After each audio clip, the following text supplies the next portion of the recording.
हज़रत उमर फ़ारूक रज़ी अल्लाह ताला अन्हु जे दौर में सहाबा इकराम ईरान फ़तह कियो। ईरान जो बादशाह ज़र्दजर हुयो, जंहिं पाण भॼी वियो। उन जा 3 धीअर हुया, उहे गिरफ़्तार थी विया।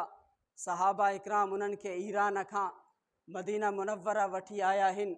सफ़र में उन्हनि सहाबा जो इख़लाक़, सहाबा जो अदब, सहाबा जो एहतराम ॾिसी करे उहे इन शइ खां मुतासिर थी विया।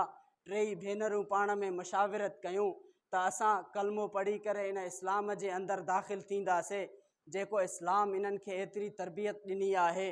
जॾहिं मदीना मुनव्वरा पहुता आहिनि, हज़रत उमर फ़ारूक रज़ी अल्लाह ताला अन्हु वटि अची करे उन्हनि चयो त असां इस्लाम खां मुतासिर थिया आहियूं, असां कलमो पढ़णु चाहियूं था। उहे कलमो पढ़ी करे दायरे इस्लाम जे अंदरि दाख़िल थी विया।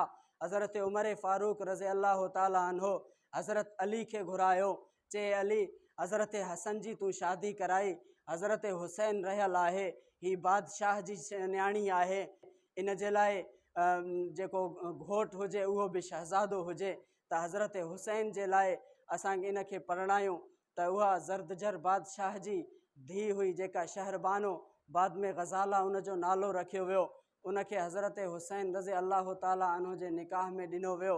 हज़रत हुसैन रज़ी अल्लाह ताला अन्हु सां उन जी निकाह थी वई आहे।